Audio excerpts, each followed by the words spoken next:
अस्सलामुअलैकुम एवरीवन। उम्मीद है आप सब लोग खैरियत से होंगे। मैं भी बिल्कुल ठीक ठाक हूँ। आज मैं बहुत ही दिन के बाद व्लॉग अपलोड कर रही हूँ। ये व्लॉग मैंने सुबह के टाइम से शुरू किया था। हफ्सा का नाश्ता मैं बना रही थी। हफ्सा हमारे घर में सबसे लेट नाश्ता करती है। हम लोग तो तकरीबन सुबह 7 साढ़े 7 बजे कर लेते हैं, लेकिन हफ्सा थोड़ा लेट उठती है, 9 बजे तक उठती है। तो इस वजह से उसका नाश्ता मैं लेट ही बनाती हूँ। तो ज़्यादातर तो वो नाश्ते में रोटी ही खाती है। ज़्यादातर बच्चे मेरे रोटी ही खाते हैं। मतलब मैं ज़्यादा उनको ब्रेड और ये चीज़ें नहीं देती हूँ नाश्ते में, क्योंकि हेल्दी नाश्ता करेंगे तो सारा दिन भी गुजार लेंगे। यहाँ मैंने फ़िश रात को फ्राई की थी जो कि बची हुई थी, और वो ये ना बहुत शौक़ से खाती है। अगर आप लोगों के बच्चे फ़िश नहीं खाते ना, तो उनको इस वे में आप अगर देंगे तो वो बहुत शौक़ से खा लेंगे। तो उनको एक टेस्ट भी चेंज लगेगा ये केचप और मायोनीज़ लगाकर, और साथ जो है ना वो उनको अच्छा भी लगेगा। और इस तरह आप करके एक तरफ टिश्यू पेपर लगा दें या बटर पेपर लगा दें, जो भी आपके पास अवेलेबल है वो लगा कर और आप बच्चे को हैंड ओवर कर दें। बच्चे इजीली ये रोल खा भी लेते हैं और उनको टेंशन भी नहीं होती, और आपको भी टेंशन नहीं होती कि उनके पीछे पीछे भागना है, उनको देना है। हफ्सा को मैंने नाश्ता दे दिया था। उसके बाद मैं नेक्स्ट डे के कपड़े प्रिपेयर करने आ गई थी। बच्चों के यूनिफॉर्म जो है ना मैं इकट्ठे धोकर और इस्त्री कर देती हूँ। मैंने 3 यूनिफॉर्म्स रखे हुए हैं हर बच्चे के, और 3 दिन के बाद मैं दोबारा इनको वॉश कर लेती हूँ। तो इस तरह ना बहुत ईजी हो जाता है। तीनों मैं इकट्ठे एक ही दिन में 10 से 15 मिनट लगते हैं, उसको मैं प्रेस करके रख देती हूँ। इस तरह रोज़ की जो टेंशन होती है ना वो आपकी ख़त्म हो जाती है। तो आज मैंने जिस टॉपिक पर आप लोगों से बात करनी थी वो ये थी कि सीलिक बच्चों का डाइट प्लान हम किस तरह से मैनेज कर सकते हैं। यूट्यूब पर जब मैंने अब दोबारा वीडियोस अपलोड करना शुरू की, तो आप लोगों ने देखा होगा कि मैंने व्लॉग्स की सूरत में अपलोड करना शुरू की थी। तो मेरा मकसद भी यही था कि मैं आप लोगों को ये चीज़ गाइड कर सकूं कि हम लोग अपने डेली रूटीन को सीलिक बच्चों के साथ किस तरह से मैनेज कर सकते हैं। मदर्स को बहुत मुश्किल ये हो रही होती है कि हम किस तरह से डाइट चेंज करें, किस तरह से डाइट प्लान मैनेज करें। तो उन लोगों के लिए मैं ये कहूँगी कि आपने डाइट प्लान को जो है ना वो एज़ इट इज़ रखना है, जैसा कि आप अपने खाने का ख्याल रखती हैं। 5 मील्स आपने उनकी डाइट में शामिल करने हैं, जिसमें से 3 मील्स प्रॉपर मील होंगे, जैसे कि ब्रेकफास्ट हो गया, लंच हो गया और साथ डिनर हो गया, और 2 आपने स्नैक्स रखने हैं। जैसे अगर आप नाश्ता उनको दे रहे हैं 9 बजे, तो आपने स्नैक्स जो हैं उनके कोशिश करने है कि 11-12 बजे रख दें, और फिर लंच जो है आप 2 बजे तक उनको लाजमी दे दें। और स्नैक्स में आपने क्वांटिटी कम रखनी है। स्नैक्स का मतलब स्नैक्स ही होगा, वो प्रॉपर मील नहीं होगा। प्रॉपर मील में जो है वो प्रॉपर फूड आता है, जिसमें हम कोशिश करते हैं कि हमारे कार्ब्स कंप्लीट हों, रोटी और चावल जैसी कोई चीज़ हो। और स्नैक्स में हम इस तरह से करते हैं कि जैसे बच्चों को नगेट्स दे दिए, कोई कटलेट्स दे दिए, इस तरह की कोई चीज़ बना कर दे दी। तो हम आपकी कोशिश ये होनी चाहिए कि आपने बच्चों के मील प्लानिंग इस तरह से करनी है कि बच्चों को आपने 5 मील्स एटलीस्ट देने हैं, और उन 5 मील्स में भी आपने ये कोशिश करनी है कि बच्चों के कार्ब्स पूरे हों, प्रोटीन लेवल पूरा हो, और उसमें उसके साथ डेयरी और नट्स और इसके साथ फ्रूट का कंप्लीट होना चाहिए। मतलब कि ये 5 जो फूड ग्रुप्स हैं ना आपके, जिसमें आपकी रोटी और चावल वगैरह आ जाते हैं, प्रोटीन में आपका गोश्त, दालें, इस तरह की चीज़ें आ जाती हैं, डेयरी में आपके चीज़ आ जाती है, दूध आ जाता है, दही आ जाती है, फ्रूट्स में आपके ड्राई फ्रूट्स भी आ जाते हैं जैसे किशमिश वगैरह, या आप खजूर वगैरह, और या फ्रूट्स जो भी आपके अवेलेबल हैं। उसके अलावा नट्स आ जाते हैं। इन कोशिश आपने करनी है कि इन सब फ्रूट ग्रुप्स में से ना बच्चों की खुद उसका लेवल कंप्लीट करना की कोशिश करें। जैसे आप खाना खा रहे हैं ना, तो बच्चों को उसी तरह से आप खाना प्रोवाइड करें। आप रोटी खा रहे हैं, बच्चों को रोटी ही दें। आप चावल खा रहे हैं, बच्चे को चावल ही दें। ये नहीं है कि सीलिक के लिए आपने चावल ही सिर्फ़ और सिर्फ रखने हैं। तो यहाँ जो है ना मैंने दोपहर के खाने की प्रिपरेशन करी थी। आप लोगों ने देखा कि मैंने सबसे पहले बेसन लिया, और बेसन में मैंने नमक, काली मिर्च, सूखा धनिया, ज़ीरा और अजवाइन डालकर अच्छी तरह से गाढ़ा सा पेस्ट बना लिया। और उसके बाद मैंने जो चिकन रखा था ना, उसको मैं रेगुलर चिकन है जो कि मैं मंथली प्रिपेयर करके रखती हूँ बच्चों के लिए फ्रीज़र में।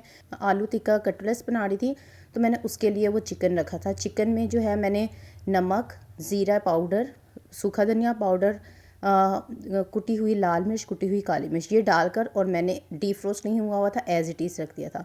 अब यहाँ पर मैंने क्या किया है कि इसी शेप में आलू और बैंगन को काटा है और इनको मैं इसी तरह से फ्राई कर रही हूँ। मैंने हदीजा के लिए, हदीजा जो सीलिक है मेरी बेटी, उसके लिए पहले रोटी बनाई थी, जो कि आप लोगों को पता है कि मैं फ्रीज़ करके रखती हूँ ताकि कंटेमिनेशन ना हो।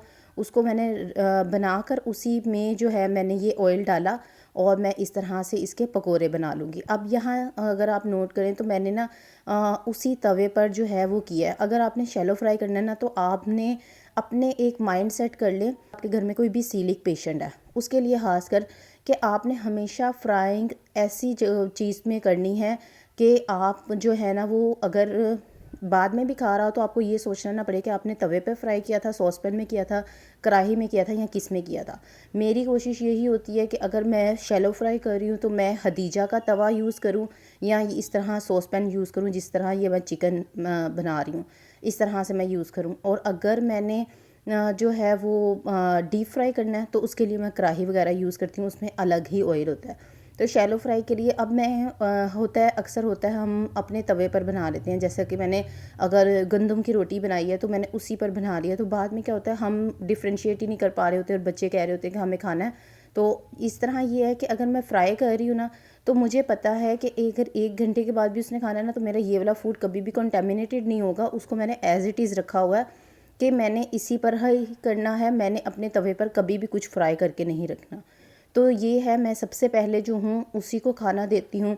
अब जैसे सुबह मैंने हफ्सा के लिए रोटी बनाकर उसको फ़िश के साथ रोल दिया था, तो सेम मैंने हदीजा को भी सुबह नाश्ते में स्कूल जाने से पहले इसी तरह से दिया था। उसको मैंने फ़िश ही रात वाली जो मैंने फ्राई की हुई थी, चूँकि मुझे मालूम था, उसको मैंने फ्राइड ऐसे किया है कि वो जो है वो कंटेमिनेटेड नहीं है। तो मैंने उसको वही फ़िश को डीसीड करके मैंने उसको रोल बना दिया और साथ इसी तरह से केचप मायोनीज़ रख दी। अब ये जो है ये ग्लूटेन फ्री रोटी है और आप देख सकते हैं कितनी अच्छी बनी हुई है। और उसके साथ मैंने पकोड़े उसको बना दिए और दही साथ मैंने सर्व कर दिया।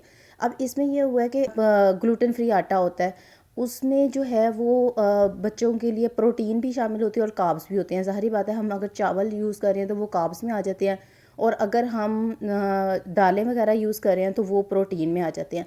तो बच्चे को एक प्रॉपर मील रोटी की सूरत में मिल रहा है। आप कोशिश करें कि बच्चे को अच्छा सा उसका आटा प्रिपेयर करें ताकि आप लोगों को कोई भी प्रॉब्लम ना हो। इसके अलावा बच्चों को डेट्स लाजमी दें डेली बेसिस पर।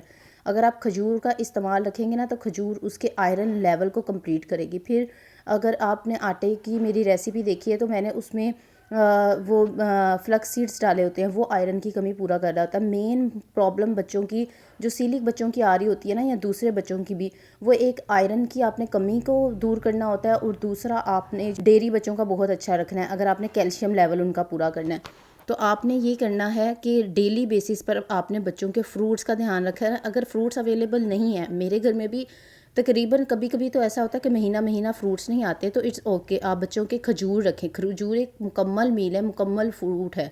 अगर आप बच्चों को 3 खजूरें एक टाइम में दे देते हैं ना एक दिन में, तो वो बच्चों की काफ़ी हद तक आयरन लेवल कंप्लीट कर देता है। यहाँ मैंने जो चिकन बनाया था उसको मैंने श्रेड कर लिया था और उसको मैंने आलूओं में मिक्स करके साथ नमक, काली मिर्च, सूखा धनिया, ज़ीरा और हरी मिर्चें और हरा धनिया, ये सारी चीज़ें डालकर मैंने अच्छी तरह से मिक्स करके कटलेट्स बना लिए।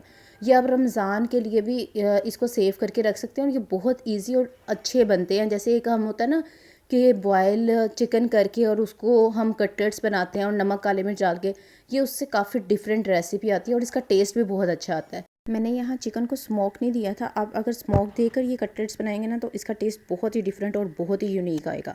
जो बाकी बचा हुआ चिकन था उसको मैंने फ्रीज़र में एज इट इज़ सेव कर दिया था। तो उम्मीद है आज की मेरी बातें आज की आपको हेल्पफुल रही होंगी। अगर आपको चैनल पर नए हैं तो इसको चैनल को सब्सक्राइब ज़रूर कर दें, वीडियो को लाइक और शेयर ज़रूर करें ताकि जो बाकी मदर्स हैं, बाकी बच्चे हैं, बाकी लोग हैं सीलिक, उनको बहुत ज़्यादा फ़ायदा हो जाए। इसके साथ ही मुझे इजाज़त दें, अपनी दुआओं में याद रखिएगा। टेक केयर, अल्लाह हाफिज़।